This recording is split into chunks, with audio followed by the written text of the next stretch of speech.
Hi, Off the Charts. We are so excited about who our guest is today. Her name is Dr. Jordan Robertson. She's an icon. She is legendary. She's one of those people who makes you wonder, how do they do it? And she's about to show us how. And we're so impressed by her that we just had to have her on the show. Paul, what's her resume? She has founded the Confident Clinician, which is a clinical education tool for clinicians. It's used by, I think, over 1,000 clinicians now. He runs a magazine, educational magazine called The Stacks, that's read by 5,000 or so clinicians, more than that, I think. He was a research lecturer at McMaster University for 15 years. She covered nutrition, covered medicine. She covered space medicine. She did a collaboration in space medicine with NASA, like genius. She was to cover the world. She's going to drag us into the future. Robot, by our hair, whether we like it or not. I hope you enjoy it. Hi, everybody. Welcome to Off the Charts. We're talking today to Dr. Jordan Robertson. I'm Dr. Bobby Parmar. I'm Dr. Paul Maximus. I am so happy to have her. I actually interviewed you 6 years ago for my online education company called Campfire. And we're back, if you remember that. I do. Actually, I was thinking about where I was in my life, like at that time. And I was like perched in the basement of my previous office location, like with my laptop on my lap, like really, as we do and our businesses are getting going, like stringing it all together and hoping no one can see behind the computer. So I totally remember that experience. And I'm so glad that we're like back together having another conversation. Yeah, me too. I've been creeping you hard for the last 5 years online, and I've been watching your Actual fangirl. Oh yeah, 100%. I talk about it He'll come in the room and be like, look what Jordan posted. all the time. I'm constantly just like, Honestly, look at what she's doing now. Oh my God. That's like, Paul, you don't know this person, but like, she is an icon in our world. And not on social media, so I've followed you through Bobby's follows. As I liked you through Bobby's like. and like, that's one of the reasons why this is so important and special to me, because even though I think you're younger than me, I kind of look up to you in the things that you've done. And you're such a role model, and you've done so many wonderful things for our profession. Because even when I interviewed you for Campfire 5-6 years ago, the whole point was to like create more conversation in our profession and like lift our profession. Our whole thing was, how do we get our profession as natural doctors like better than what you and I both thought we were before, and like, how can we play a role in doing that? And so observing you for these many years, I'm just so proud of you for what you've done. Like and so that's reflecting and will reflect the questions that we wanted to ask you to get your expertise and your experience in some of the things that we think are the most important questions we are going to have to ask of each other in medicine, and basically how we do the things that we do. So thank you. Oh, that's like the nicest intro I think I've ever had on a podcast. So thank you so much. Why wouldn't people say about you otherwise? Okay, so we have a number of topics that we want to hit today. Where do you want to start? So Dr. Robertson has this persona online, and you like do these things that surprise me of what the version of you who I thought I knew. And that is, you have this like fearless attitude, and I'm so emboldened by it, and I'm so impressed by it. I'll give you an example.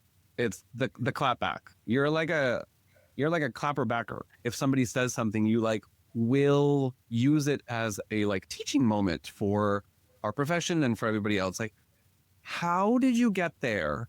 Where does that come from? Were you born with it? And why do you do that? Oh my gosh. Okay. So I appreciate that you noticed that, because that is something I work at so hard. And I do feel like there is a bit of a story, but honestly, it comes down to every time I make a decision, I just ask myself, and I don't want it to sound super cliche, but like, what does leadership look like? Like, what does leadership look like right here, right? Like, what does leadership look like in making this post? What does leadership look like in making this hard decision? What does leadership look like in choosing curriculum for the Confident Clinician, right? I think for me, that's always been my big driver, is trying to figure out like choice by choice, moment by moment, decision by decision. That means sometimes I'm choosing the thing I don't actually kind of want, or is harder for me, or takes more time, or is going to maybe be challenging. To me, I've never gone wrong in the long run by making that the like North Star around decision making. And it is something that I like hope for us in naturopathic medicine, that we have strong leadership. And I've not always seen that in every like area of our profession. And so I always hope by doing it like day and day and day that it inspires other people to make those same choices and be able to have that leadership in their practice, in their lives, and the way they show up online. But for me, like, honestly, I attribute a lot of my, like, who I am today to my undergraduate experience. I went to McMaster University when they were building their undergraduate health sciences program. And it was, we'll call it a social experiment, where they put us through leadership training, communication training, personal development. It was a very, very unusual experience. And the leader of that program, the Dean Del Harnish, bent and broke every rule in undergraduate education and always chose like the best for us as students, even if it was hard, even if it was kind of anti to the university's, general policies. It was always about, how do I create like the best learning environment for the students and push them to be better human beings? That was my whole undergrad. So it was like a weird contrast when I then went to CCNM. And when I was an undergraduate student, my opinion was respected. I had a say in what my educational experience was like, even as a lowly undergrad. And going to CCM was very different. Obviously, I think we've all had, we all have our traumas from those years of our life. But then coming out of it, it was like, how do I build something that bends the rules or breaks them where necessary to allow clinicians to be better and demonstrate and show leadership all the time? So that's where it comes from. But it was honestly like intentional leadership training. It wasn't something that happened by accident or something I was born with, I don't think. So like, I went to CCNM, I was a few years above you, and I really despise my experience. I say that for the same reasons that you're saying. It just felt like this like wayward ragtag bunch that was trying to get us to be the best we could, but they didn't know what they were doing. And my experience then felt really like leaderless. Like I felt like there was nobody directing or motivating, or it was just going through weird motions of like passing exams. And I just really didn't enjoy it. So when I left the school, which I think is a very common experience for a lot of people in our profession, they leave and they feel so exhausted and unmotivated, and they don't have this like energy to like get out there and business the medicine and medicine the business and all of that. And there's just this like defeatist attitude that a lot of people have. Do you still kind of see that, Mel? I certainly have engaged with the schools multiple times, like around leadership training. It's hard to overhaul the way that you manage a large organization. I would say like, I have this like ultimate luxury of being the leader in a privately held company, right? Like if we don't like something, we change it. If something's wrong, we change it. If something needs to be done, we change it. And when we talk institutionally, it's a big ship to turn. And so to get up to speed with evidence-based and inquiry-based clinical education, the school has had to pull a lot of big, slow levers. And I think they're being successful in some regards. Now the gap that needs to be made up is to support the faculty to be able to navigate those curriculum changes, because it's great to say, oh, we now offer integrative care models, et cetera, in curriculum, but the faculty needs support so that they know how to lead as educators and to be able to give the skills to the students that they need to be successful when they graduate. But it's hard in a big organization to like magically make things better. And so I think that this next up and coming generation of NDs, they do have opportunities we didn't have. They do have some skills we didn't have. Is it perfect? No, but I think it's better than it was, or at least that's my experience. I love speaking to some of the up and coming younger NDs because they ask better questions. They're more critical. I think they have better view of what their life will be like as an ND. Like they have a more realistic view than maybe we did when we graduated. So I like to think it's getting better out there, but it's a hard thing to change, like that kind of and that level of culture in such a big organization. And this is a story I know a little bit about, but if you can kind of flesh out why choose the Confident Clinician path instead of the CCNM path for your leadership? What was the backdrop for the birth of Confident Clinician? Yeah, it was definitely like vulnerably, I applied at CCNM 7 times and was never hired. And so, which is part of my founder story. So it's not the first time that I've talked about this. I have applied 7 times. And at the time when I was applying, I was the only ND teaching critical appraisal and evidence-based integrative care at a university. I was the only ND to be working at that level, teaching. I taught probably 600 undergraduate students like through my time of being at McMaster University, because I was faculty member at McMaster University when I applied at CCNM. So it was back up, and that's the story. So I wanted to make change at the school. When I was a student, I was told that I didn't have what it took to make that change.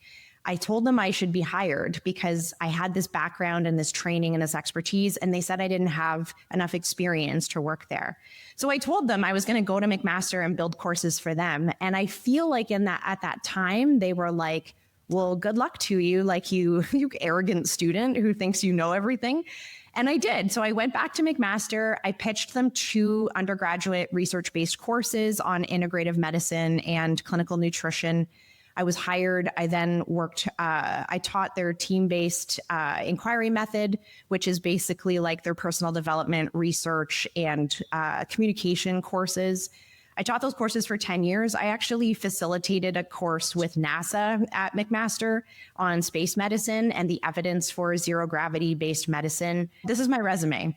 And then I actually know all of these things because you've been watching all my stories. Podcasts, and I listen to your Instagram and I watch everything. So I could have actually answered all these questions. And that was a cool experience because it was really like, when we get down to it, a lot of training for clinicians, it's not topic centric, right? Like, who cares that the dose of CoQ10 right now is 200 mgs? Like, who the cares, right? Like, because that data changes.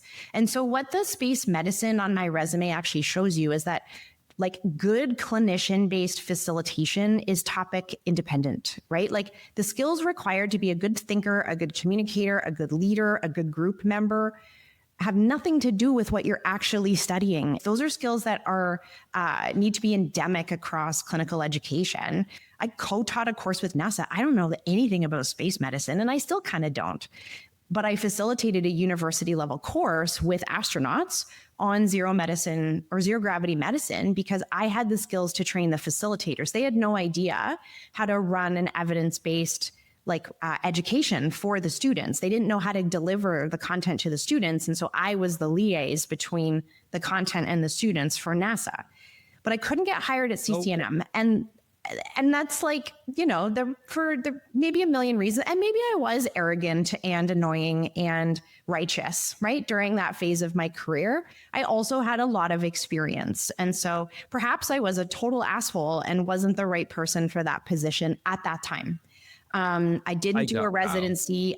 I left and then asked them to take me back. Like you knew what you were doing. What's that? Sounds like you knew what you're doing. You knew what you were doing. Totally. But I certainly am annoying, right? Like I would be annoying to hire into that kind of system where change is hard or change is perceived as hard.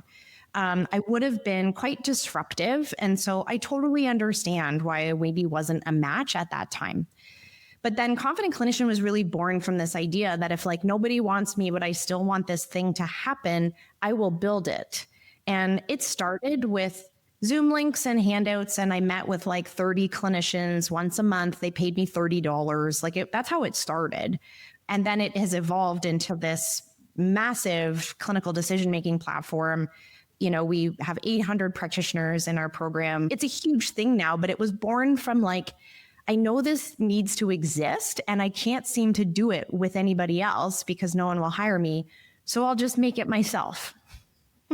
I see now how you are so confident with your clapbacks because you're just like, I'm NASA. What are you gonna say to me? What are you gonna say to me? It's like I I love that attitude. I mean, I have it too. I have that same style of, I say this to Paul and other people all the time because I'm quite assertive with my opinions, and if somebody says something, my response is always, "Who the are you? Like who are you? Like who are you to say anything? You can have an opinion, but don't expect that you're not going to get something right back because I know what I'm doing. And if I don't know what I'm doing, I'll learn, I'll change, and I'll grow. But I know what I know when I know it. So if you have something to just opine, good luck because get back. And that's why when I see you do it, it actually, it like is reassuring. It's like this, it's comforting knowing that other people, because you kind of feel like, I don't know, like a dick. Like you feel like you're just like, am I being mean? Am I being rude? Am I being a bitch? And then you're just like, well, Jordan does it, so I think I'll do it too. And people try to talk me off that ledge. They're like, oh, somebody said something about you online. Bobby, don't take a night. And I'm just like, no, let's go. So I like, and then I'm just like, well, Jordan said something, I'm going to say something too. Yeah, you feel him. Yes, clapbacks. He reads your clapback and he's like, I could do it. Feel validated. Everything is what you're saying. It's like there's a confidence, that leadership element, and there's just a like, what gives anybody else a right to sort of question what you know and that you've studied and you've experienced, and it is so offensive to me that people can have opinion about everything and then don't expect you to sort of like defend what you know. So I'm so glad to be in that kind of company, and I think more of us in our profession could have that. I guess you're doing it with a confident clinician. Like you're encouraging people to get this kind of like fortitude of their personality and like come into themselves and become more like strong in their not just medical knowledge, but also their attitude around this kind of stuff. That's the confidence that we need to, I think, build too, generally, especially now. Totally. And it's, it's one thing I always try and approach the claps or the clapbacks with is unprovoked negativity, I think is really, it doesn't have anything to do with me, right? Like unprovoked negativity has a lot more to do with the person who's slinging the mud than it does to me. If it's provoked, right? If I do something that makes people frustrated or makes people angry, then I'm happy to address it, right? Like that's my question. Like, what does leadership look like? Like leadership looks like having dialogue about things we disagree about, or something I've done that has upset you or offended you or made you feel unseen or heard or whatever. It's unprovoked negativity that I think needs to be addressed, so that clinicians can feel seen and heard, because they're getting unprovoked negativity all the time. When you're under-resourced, right, as most clinicians are, and I mean that like in every sense of the word, most NDs are very under-resourced. They don't have time, they don't have money, they don't have energy, right? They don't have any spark or passion left. Unprovoked negativity when you are under-resourced is very difficult to deal with. And it can feel like an attack. When we feel awesome and we're like windows down, tunes on, and someone sends you a negative thing on Instagram, you're like, whatever, bitch, like I'm, living my life over here and I'm great. But when you've had 3 patients in a row cancel and you feel frustrated and a medical doctor told you you're crazy and someone gives you an unprovoked comment on Instagram, you are in no place to be able to receive that with the level of like discernment that you need to keep going. And so by demonstrating, like, I get unprovoked negativity and we're going to call this out because it's not appropriate, I hope that it helps other clinicians who are maybe less resourced than I am in this moment, like to be calm and be able to show up as a leader, to be able to say, oh, like this is happening over here and this is how Jordan's handling it. My unprovoked negativity, I can handle it like this too and not feel so defeated by it, because I do think that NDs have a bit of a hope deficiency. And, by showing them that it's okay and we move forward, and that those unprovoked comments don't have anything to do with your self-worth. It's just hard not to feel that way when you don't feel good from the beginning. As you've gotten bigger, have you gotten more attacks or less attacks, or more negativity or less? Because on one hand, people know who you are more, so they're less surprised and they're like, yeah, that's Jordan, take it or leave it. Like you don't have to follow her page. And on the other hand, you get a wider audience, so then more trolls come out from the bridge. Yeah, I would say it's more. And that happens, as you elevate and things change in your business, then that does mean that some people are going to be disappointed or frustrated. I really love the Claire Hughes Johnson quote. She's the COO of Stripe, and she says, leadership is disappointing people at a rate that they can handle. And there are moments where I've had to disappoint people, right? Where I maybe personally don't deliver content that I used to, or I maybe personally don't respond to an email when I in the past would have, or we up our fees because it's a reflection of the platform that we've built, or we make a change that requires people to do something that in the past they haven't had to do. The larger my organization gets, the more policies, procedures, boundaries, and things that have had to exist so that we can preserve the culture, preserve the product, and stay current and relevant with the times. I've invariably disappointed people along the way by making those changes, even though they're the right thing to do. So I would say my inbox was fuller with challenging comments, especially when they feel loyal to something or a person. When there's a change, they feel like you're making an attack on them. Again, especially if they're under-resourced. And if you increase prices by 5%, then if people feel under-resourced, they're going to be frustrated by that. But I've also had to create so much better boundaries around my inbox and customer service. I now have a team. And so I do feel better than I maybe did a year ago. I think I was in the suck where I didn't have the support and I had a lot of inbox challenges. But I've learned that I actually can't show up as my best self if I'm reading every negative comment that comes my way. People have told me I don't support women. People told me I hate NDs. People have told, it's unbelievable, right? The comments, but it's coming from a place where they're feeling threatened or under-resourced. And so it lands in my inbox, but I actually don't need to read it. And I think I needed to make that big decision this year of what makes it to my inbox versus what's a company discussion or customer service problem. I really like you keep saying under-resourced. What a lovely way to encapsulate everything that means. We say the cup runneth over. Your cup is full, dear. Oh, how could you add more? They're already spilling. But under-resourced just kind of implies that there's actually a solution in that. That there's get more resources, delegate, find the things that are going to help you so that you can take on these things if that's what you want to do. If that's your intention and that's your mission, then find the ways of doing that. You and I talk about this all the time of how do we find the time? How do we find the time? And one of the things you have said recently, maybe, more recently than before, as I creep, is you're saying yes to a lot. And that is also I could be literally just the letter Y.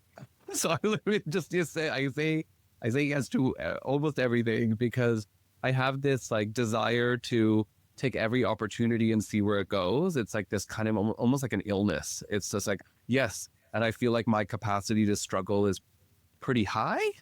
And so if I have this large capacity to know that my ability to struggle doing lots still will not really take me down, it just won't, then I'll take on more. I'll say yes to a lot of things. I feel like you have a very similar approach. At least recently, what is that about? Is that accurate? Yeah, I say yes to almost everything. And when I say that, and everyone's always like, but what about, I say yes to the opportunities that make sense for me. I'm not saying, I have lots of discernment in my yeses that I like publicly talking about that because I do think many clinicians are waiting for the perfect moment, the perfect amount of money in their bank account, the perfect day, right? To say yes to themselves, to say yes to risk in their business, to say yes to opportunities that are a little bit frightening. And I say yes to all of those things, right? say yes to investments before I know how we're going to make it happen. I say yes to people that no one else has ever taken a risk on. I have more brand new graduates teaching in my organization than anyone else because they're brilliant. And of course, and just give them the mic because they deserve it.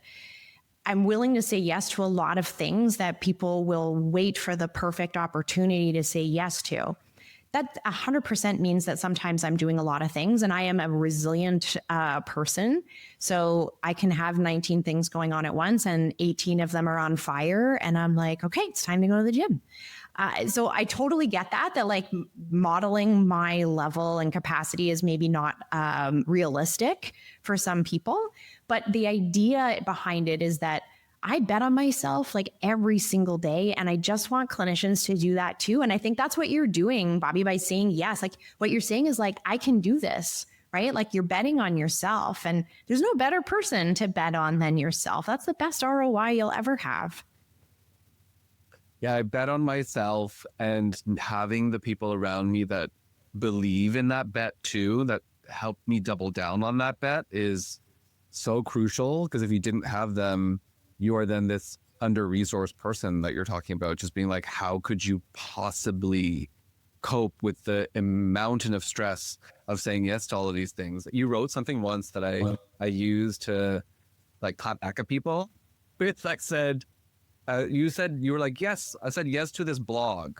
Yes, I wrote a blog, or I wrote an article for, I think it was like NDNR or something. You like, yes, I said yes to that. And that led to all kinds of, for you, doors that opened 5 years later, even, that you would have never been able to predict at that time. And you had this like open attitude about, I don't know where this is going to go, but let's see.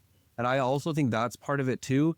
You never know where something is going to lead. And that kind of is exciting to be like, I'm going to say yes to that, even though right now might not offer some great return, but who knows? Can I ask a question? What do you do when you've said yes to too many things and then they all swing back on you at once and you're like, oh, shit, I didn't realize? I blame myself. No, well, but I do. Like, I'm also like I created this mess, Jordan, like you. And it's happened for sure. Like I've definitely had some moments of like burnout and overwhelm. And when I think back to it, it was maybe not the number of yeses, but it was like under-resourced yeses, where I got myself into a spot where I didn't have enough support. And I do think we're kind of, bred as NDs that we don't deserve to have a team or support. Like I still see clinicians who've been out for 10 years that have no one doing their front desk support, or no one even just making them a cup of coffee. Honestly, that's not a princess move. If someone brings you a cup of coffee in the middle of your virtual appointments, I'm sorry. It's okay to be supported at that level. And it took me a bit to get to that place in my practice where like we literally had to have an SOP for someone to pay my parking tickets, because it was better for the clinic for me to be working than it was for me to be doing that kind of bullshit. And I do think it takes people too long to get that level of resource that they can be in their flow state all the time. But I have got myself there 100%. And I have had a lot of go sideways where a lot of things happened all at the same time. And I was like, ooh. Like when I accidentally was speaking for 2 organizations at once on 2 different virtual conferences and had my own event running at the same time, I was like, who said yes to all of this? You. Bobby's like weather mirror. Monitors, muted over here, nodding over here, chatting over here. Yeah, Actually, you got a parking ticket in my car last We were year. at Save On. We went across. Anyway, he got a parking ticket, and thank God our resource around us, our team, I could just leave the parking ticket that he got for us, and they paid it, and I didn't have to think about it again. I don't even think that I should be the one doing this. No, like I want to have other people making it so that I don't have to spend that 5 minutes, because that's going to take away from all the other mission. Like and it'll add up. For sure. Jordan, have you heard of a book called Buy Back Your Time? Yeah, and it's great. Yeah, I'm a total Dan Martell fan. I just spent a lot of the last year in one of his, well, I own a SaaS company, so I was in his SaaS mastermind for a good part of the last year. So I'm a big Dan Martell fan. The buyback principle is great. It was such a practical book. I've recommended it to lots of clinicians. You do have to go into it with a learner's mind, because if you go in like, I can't afford this, no one can help me, no one can do it as good as me, then it's hard to get the success out of that book. But what did you think about it? Loved it. When we read that transformed how we did things. That was like almost like a Super Mario mushroom that like immediately we upgraded and we're like, this is smart, let's do that.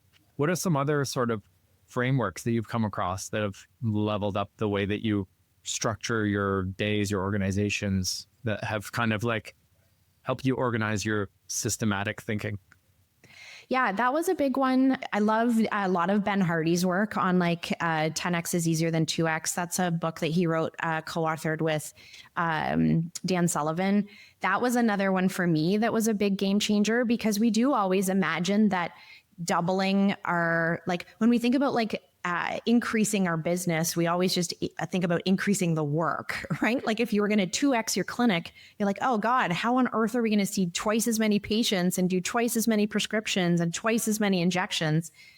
But most businesses need to think different about their goals. And if we said, well, how would you 10x your clinic? Suddenly you can't just do more of the same. And Ben's follow-up book, which I just saw him speak a couple of weeks ago, it was great, is on, it's called Scaling, or I think it's called Scaling. Sorry, Ben, if you happen to stumble across this podcast and I don't remember the name of your book.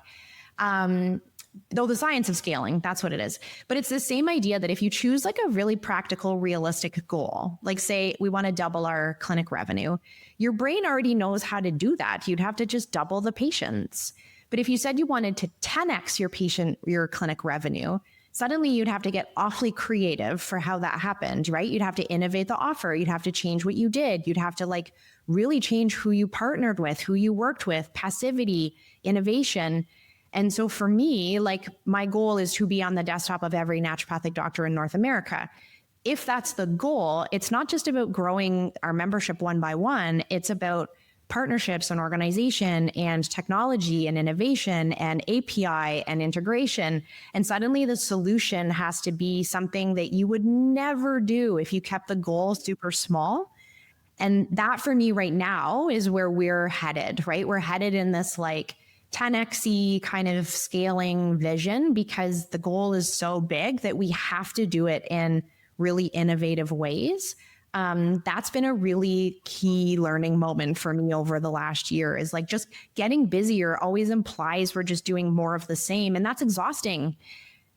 Doing 10x, you have to like approach your entire ecosystem in life very differently. And I think that's such a cool way to think about how to grow our practices and our impact, is like, what would have to be true if I was going to help 1 million people? I have to do things really differently than I do them right now. Paul, do you remember when we opened Gravity, that we opened a Whitehorse location and a Vancouver location? And I said, do you want to do it 10 more times? And that was like, absolutely not. And then he was like, where's the nearest window? Well, but because as I sort of think about it, you can either scale on tech or scale on people. That if you're going to reach 1 million people with a one-on-one business, you need 1 million or whatever it is, 100,000, let's say, practitioners to like do that people-based business. If you're scaling on tech, then that makes it a lot easier, but then you have to be tech-minded, tech-able, right? Tech-fluent. And so I think the benefit of having both of us be so different is that Bobby's brilliant one-on-one in a room with a person, but he doesn't know where to find the power button for his. As Jordan witnessed at the beginning of this podcast, painfully for 5 minutes. And I'll do one-on-one, but ultimately I'm always thinking about like, can I just film a video about this and then just send it for pennies to the next 100 people? And so those two, when they meet, like that's a powerful combination. But often when we're approaching a project or a goal, we're both coming at it from different perspectives, where he wants to dive right in with the one-on-one. And I'm thinking like, hold on, let's wait until we've built the machine and then put 10 people through it. How, I don't know, just can you speak to that, of that dichotomy? Because we're 2 people, but you probably have both in your mind. I mean, she has a tech company. True, you literally have a tech company. I do, but I didn't really think about it that way at the beginning, to be honest. And I had to learn a lot about the customer journey, customer experience, what that all looks like. I will tell you, if you want to blow your brains out, heat map your website and watch where people click. It's unbelievable watching what happens. Like you put a button and you want people to click it and people are clicking like over here. And you're like, oh my God, my life's work, and no one can find it because they can't find the button. So I've had to go through a lot of like different learning processes to figure out how to go from that. How do we help one person to how do we create a system that has a really streamlined user experience so that the multiple people can benefit from the solution at the exact same time. So I've had to go through, and to me, I've been very tech minded always. Like, I think if I had a do-over, I would just love to be a developer. I think like developer, product innovation, that's where I should have gone. And if I had a career do-over, that's totally what I would do. All about to leave me for you. That's all you needed to say. I'm about to be alone. I grew up in Ontario. Jesus.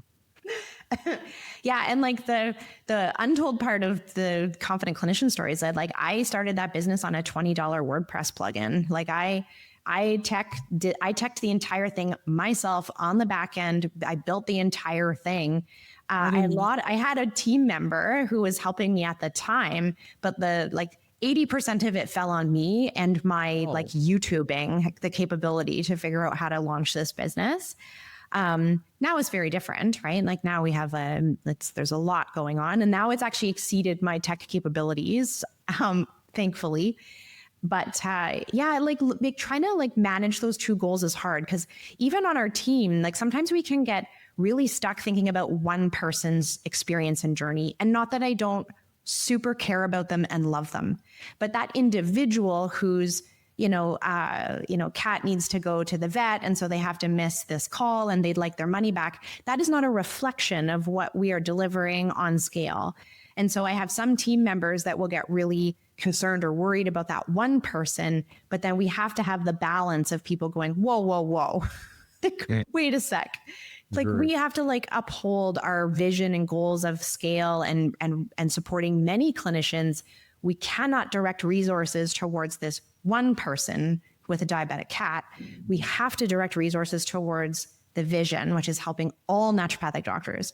But I see the problem, Pollock, and I think it's just this dance back and forth, especially when we do medicine, as patients benefit immensely from one-on-one care.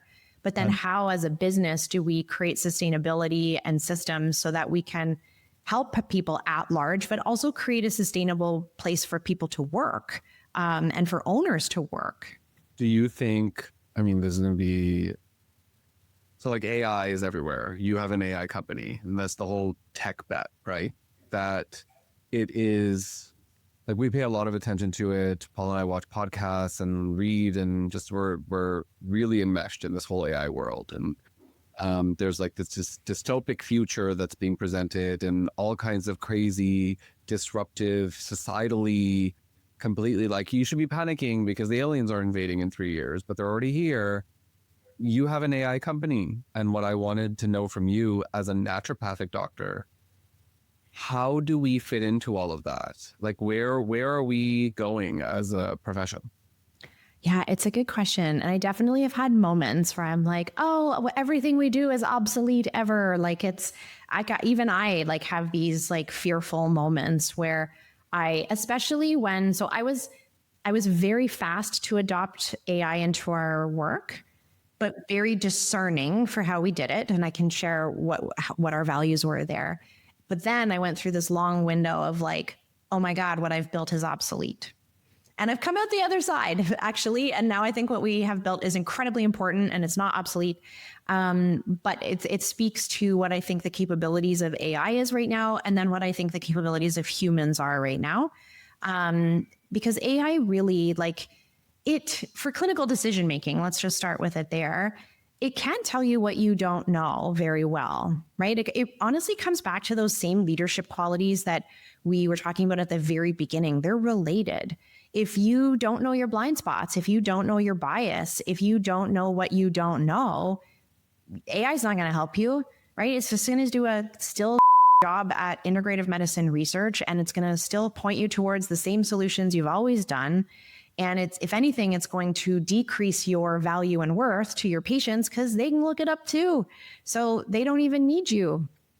But what actually needs to happen is that we need to use AI as a tool to get discerning, unbiased, great clinical information to doctors more streamlined, because there's a lot of friction in getting research to doctors right now, getting research to naturopathic doctors. We had no mechanism for it, right? So if you hadn't seen a patient with lupus in 10 years and one walked through your door, you have homework. There was nowhere to go to look it up. Asking ChatGPT, if you have no idea what to ask it, doesn't give you the answer you're looking for. But if you have a system and a support tool like Confident Clinician, this is where I'm going with it, is that we've actually told you, here's what you need to know about lupus if you don't know anything. And so we've actually bridged how you can go from like not knowing to knowing with a resource. But just putting it into free AI or just putting it into an undiscerning knowledge base, I mean, it's reading Bob's blog about lupus also. And so the information you get back is not great, right? Like, this is what it does. Yeah, blog. It gave me my own blog as an answer to my own question. As 3 of the references of 5. And I was like, I could have asked myself. I wonder if it knew that No, it was yours. No, I don't know. no. Well, good on you on the SEO there, because that's quite impressive that you were the answer. My boyfriend's a web developer, and he has me at the end of an SEO whip to be like, listen, what's trending right now and what's going to get most clicks is this. Can you write something about this? And I'm like, oh, okay, fine. Let me get it out immediately. and then that heat map you're talking about, Jesus, people really love clicking on beet urea for iron deficiency. They're like, what happens when I pee? It's like, it's so crazy how what people click on. You're like, I worked 30 seconds on that. But the one that I worked on for 18 hours of it, no, ignore that one completely. The life-changing one? No. No, I know. I always used to say, like, if I posted research that was like, oh my God, a study was just published. If we do this one thing, we'll never die. And the people are like, did you just burn your lunch? Like, right? Like, it's literally what they're interested in. Oh God, yeah. Thank God for these people to show us the way. I know. But like, are you? So like, you're bullish on AI? I guess that's what you're.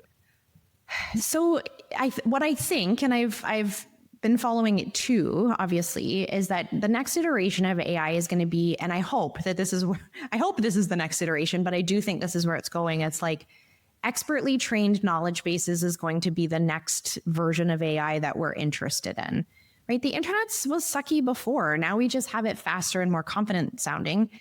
ChatGPT is incredible at synthesizing data, right? Like I even put our member survey into ChatGPT and I said, what of these comments should I own? And what of these comments should they own? And it did a beautiful job of being like, this person, hasn't blocked time in their calendar for the calls, and over here, Jordan, you need to own that you've never covered respiratory infections with herbs. Like it really is amazing at synthesizing large volumes of data, but what it's retrieving from wasn't really working for us in the first place, right? If integrative medicine research was easy, we wouldn't have had this problem in the first place. So what we're going to find is that AI is giving us the same answers faster and more confidently, but it's the data pool that it's pulling from starts to become the question, where did it get it? And so when we built our AI, I had to make a really strong decision that was before any of this was even really being talked about to close our system. And I said, I actually don't want our AI to ask the internet what to do. I actually only want it to ask us. And if we don't know the answer or we haven't covered it, I'd like it to say that. Rather than hallucinating and picking up an answer from some blog, I just wanted to say, we're sorry, we haven't covered that yet. And so sandboxing our data was like a big decision because at the time, custom GPTs and whatnot was a big deal. And every company was like rushing to put custom GPTs in that were leveraging internet-based data. And I had to make a decision to close our knowledge base. Interestingly, UpToDate just released their AI, and I am so pleased that they actually chose the same thing. They've chosen a closed sandbox system. If it's not in up to date, they're very clear that they do not talk to the internet. Whereas other AI tools right now for medicine are talking to the internet. And so what that means is that the data you're getting from us or from up to date has gone through a physician first. It means a person actually said, this is worth paying attention to, rather than having a flood of data that is indiscriminate, right? Where you have no idea if it's important or not. Not every study should change the way we practice. So, but if all of them are given to you quickly in confident sounding ChatGPT, it actually doesn't help the clinician at all. One more thing, because now I'm on a rant. I do think there's a role for the clinician. So AI is not going to take your job as long as you're a great behavior medicine coach, right? Like as long as you can help people move through behavior change and transformation. If your patients were coming to you for the dose of berberine and that was all they were looking for, they don't need you. God help you. Yeah, they don't need you, right? They can actually find that in 1 second now. But if they were coming to you because they can't change or they're not sure what to do or they need clarity or a teammate or a cheerleader or ideas or lab work or some other controlled act that you do, like suddenly your role is really clear and we can't get rid of you yet. And so leaning into that part of your relationship with patients, I really think is the way that we persevere through the AI age in naturopathic medicine. As the resident robot, I'm looking at Paul. That is me. Yeah. How do you feel about all of that? Like that attitude, that perspective, our future, the profession? Not Lasai. I don't know. Things are changing so fast. To your point about the sort of cold sweat that one might get when you build a system, and then a minute later you're like, is it obsolete? As soon as we hit like finished, is it now just wiped out? Seems like every month there's new tools, new tools available that make the last way we were doing something completely just archaic, slow and archaic. And so I don't know, things are changing so quickly. I saw a video last week of you put your arm in this sleeve and then there's a laser and it perfectly finds your vein and then punctures and draws the blood, pulls right out and slaps a Band-Aid on top. You imagine something like that and you're like, oh, but the physical skills, even if it takes the intellectual things, like the physical things, we're still going to do. Mm-hmm. No, we're not. Not as soon as that technology becomes cheap enough that now it's in every single Life Labs. And then Life Labs appointments are on time, every minute and a half, in and out, done.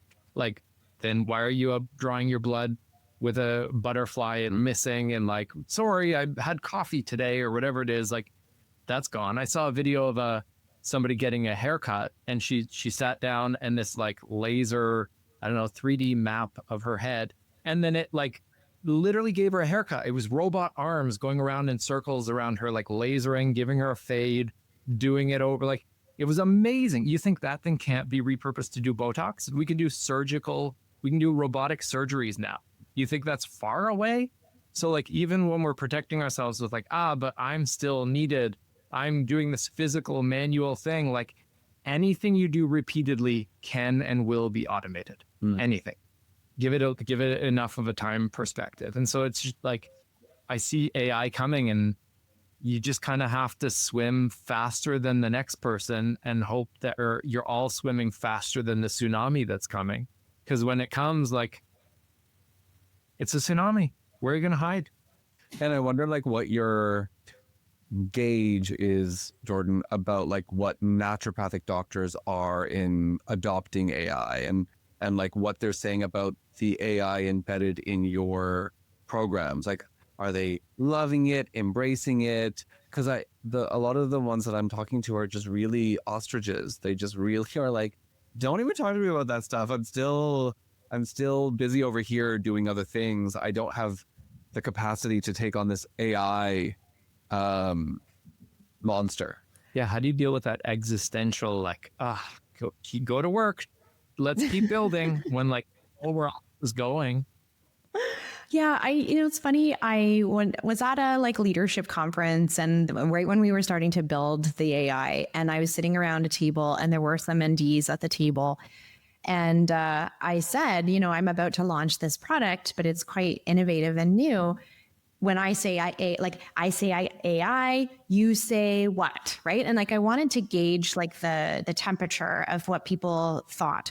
It's a fun game. And one, I say AI, Paul says we're doomed. I think it's going to be like a utopia at the same time. Hopefully we're like all just like surfing and ziplining and AI does everything else, right? Like really. It's amazing. And there's going to be a trough of disillusionment and terribleism. But then hopefully we come out the other side surfing. But I was sitting at this table and I said, like, tell me what you think. And this was just to try and date it.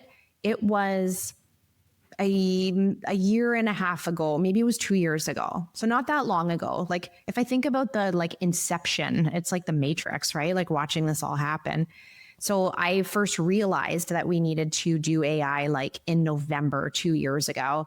And then we started building our product in the February of 2 years ago, or not quite 2 years ago. And then we launched it. It's amazing. That's amazing that 2 years ago, like, ChatGPT, maybe a year ago, people were just like, oh, there's this website that you could Google things and it thinks for you. And like, that's amazing that you had that kind of foresight and just, it was a real problem solver for me because we had built Confident Clinician to a size that made it impossible to find anything in it. So keyword-based search is really limiting, right? So we could tag pages, we had keywords, we put acne on every page that talked about acne, but weighting the searches and trying to get the right information in front of the right clinician at the right time was impossible. And if people spelled acne wrong, as they do, they wouldn't even get the results. So I had a problem actually that AI solved. And the system we built actually listens to our videos. And that to me would just unlocked so much potential. I can talk through how to clinically make a decision and it informs the knowledge base. So when someone says, what's the dose of berberine? Our AI might say back, that's not the right question to ask. Actually, the first thing you need to consider is, and then it talks through clinical decision-making as I did in the video. So it really solved a problem for me. But it was like a year and a half ago that I was polling these NDs. I was like, what's I say AI, you say what? And one of them said, did you know that the power of AI is coming from unborn human fetuses?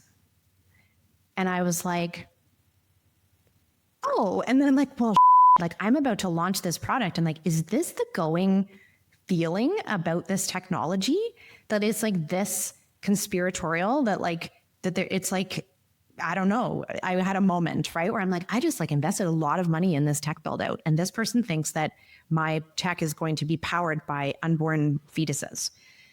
Oh my but God, most of the people at that table were afraid at that time. People attached to abortion clinics. Like that's your like evil, sinister Ursula source. Like, help us. Help us. But that was like, it was generally like unsure, afraid, like that was the going concern at that time, which was like just like maybe a year and a half ago. Then we added AI to our system and people could not talk to it. They'd write menopause and then our knowledge base would be like, it's a life stage. Like it didn't really know how to answer the questions. And just this week, it's amazing. I went into the back end to see what people are looking at and people are now like, can you make me a Canva image that shows the differences between premature ovarian syndrome and polycystic ovarian syndrome and make it purple and pink and blue? Like the rapid adoption of, and it can't do that, by the way. Like, let me just be clear. We can't make images. It's not worth it for us to build the tech to make images. But what I'm trying to say is like the rapid adoption of the clinicians has been insane. Like a year and a half ago, they were like, why did you do this to us, Jordan? And now they're like, it's integrated in the way they think, the way they ask questions, the way they approach their patient care. And that's a very short window of time that they have evolved. And so I think that clinicians are able to leverage their time and they are seeing the potential, but I do think they need to be reminded that they actually need to grow as like leaders and communicators to be able to deliver patient care in the face of AI. I think that's where I would really love clinicians to focus their time and their efforts in the next couple of years. My God, yes. I think like the future needs us to still retain our brains, that we can't, like, you know, even now. And if you have fetuses, Yeah. Oh, tons of those. very useful. Yeah, where's the power bank? Like that was so shocking to me, but I have this, like, I don't know, when you said that, like I have this shame. I've said this many times to other people about our profession. I verbalize that honestly. I have this deep shame that I'm a naturopathic doctor and that my peers say things like that in greater numbers than other professions. That, yes, of course, you have these one-off whack job medical doctors and one-off whack job, actually more than one-off whack job chiropractors, but like, okay. But like naturopathic doctors stand alone, in my opinion, as having the most unbelievable commentary about things. And you're like, you're supposed to be a critical thinker that went to the same program that I went to, that exists in the same profession that I do. Where did you come from? Like, what? And so it's like, when you say things like that, it just gets to a place in my spirit that is so embarrassed. And then I'm like, thank God for people like you. And this is what, you know, we try to do with our education and in this conversation with you, to like try to dispel some of those things and try to just be the opposing force, so that people don't just only hear that on repeat from many different places, because there's just so many different voices like that in our profession that I really want to stamp the out. And so I'm so happy that you do this kind of thing, because that kind of opinion needs to die. It totally needs to die. I have this incredible privilege of working in the self-selected community that I've built. And so it's not very often that I go out into the wild of naturopathic medicine. It's truly like I spend 80% of my time inside a community that I said, hey, friends, do you want to join? Right. And you probably need, you know, there's maybe a little bit of a barrier to entry in terms of like being interested in change and being open-minded and evidence-based. So I get to hang out with what I think are like the absolute most amazing clinicians. And so it's really changed my perception of naturopathic medicine, because every day there are 700-800 naturopathic doctors doing really great work through our community. When I do poke my head up occasionally, I'm like, oh God, like what are we up against here? And that feels a little bit, it can feel hopeless, because it feels like changing the medical doctors' minds, or anyone else that we would love to have a collaborative relationship with, that's what we're up against. And that's partly why I want to be on the desktop of every ND in North America, because I think it lifts the entire profession up if everyone was practicing with a standard of care. But right now we have clinicians they've honestly built their entire identity around acting that way. And that would be very hard for them to change. And so I try and hold this like empathy and compassion for people that like stick to their guns, like about whatever controversial topic is, trending right now. And they're like adamant that that's the right way to practice medicine. And they've built their entire brand and their entire personality and the way they think about themselves around a modality or around could you imagine if doctors were like, I'm the Crestor doctor? Like, we would think that was crazy. And yet in our profession, it's very normal for people to be like, and then insert some modality or some dogma or some particular way of practicing naturopath. You can't practice that way. Like, that's just, what does that mean if you've like signed up that your personality is tied to a particular modality? Your patients aren't getting the smorgasbord of options when they see you, right? They're getting a very biased opinion. And but I try and have compassion for that, because if they have built their life, their brand, and their identity around something that's wrong, very, very, very hard to change. And it's very threatening for them to have to change their mind. So I always want to hold space that if they want to change their mind, I'm here. But if they can't right now, I try and understand that, even though it's very difficult. I think when you allow for the existence of homeopathy, you allow for what you just described, that somebody can double, triple down on a singular modality because they truly believe it is the be all and end all to solve everybody's problems. And that's the fallacy to begin with. If you truly believe in these kinds of therapeutics, I mean, I use that word very loosely. But like, if you truly believe that these things do something, then how could you not want to only do that and think that way and not ignore everything else because you truly believe that this one sugar pill is going to solve this person's root of their issue? So I think that's where a lot of our the confidence in some of these doctors comes from, because they've bought into that so hard that nothing else is even possible. So they would say back to you or to me or to Paul, what do you guys You don't no get idea. it. Come back to me in 400 years when quantum mechanics meets quantum physics meets the quantum. And then you'll be able to quantum understand me. And you're just like, oh, Science is catching up. Hey, how's your kidney? Science is catching up. actually, my up kitty was the left one. Actually, yeah. It's not the right. Anyway, so yeah, I 100% agree. Okay, I know our time is precious here, so I just want to ask a couple more things of you, because I also want to hear from you certain things. So I'm going to change the topic a little bit. Let's do it. You are obviously iconic. You do lots. You are a leader in our world. Thank God. You've heard this question many a time. How the do you do it? Why is your resource pool Olympic? How do you do it all? What do you sacrifice? Are you sacrificing? Do you have to choose between one thing or another? Is your health some days at the mercy of what you choose to put in your schedule? Help us mere mortals understand how it might be done. Okay. Are you AI? I don't feel, yeah, that's right. I am just totally AI.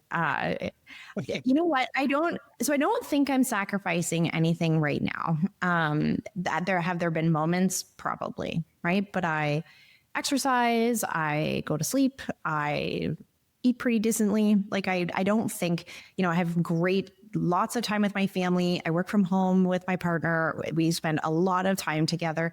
Sometimes we talk about work too often, and that is a work in progress, we'll call it.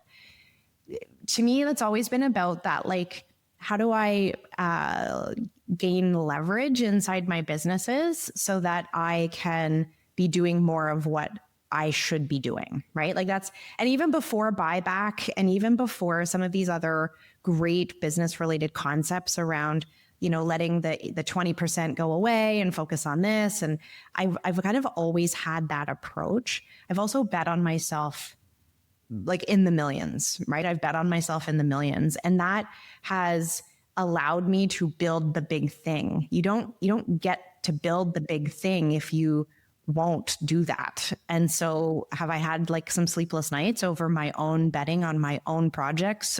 100%.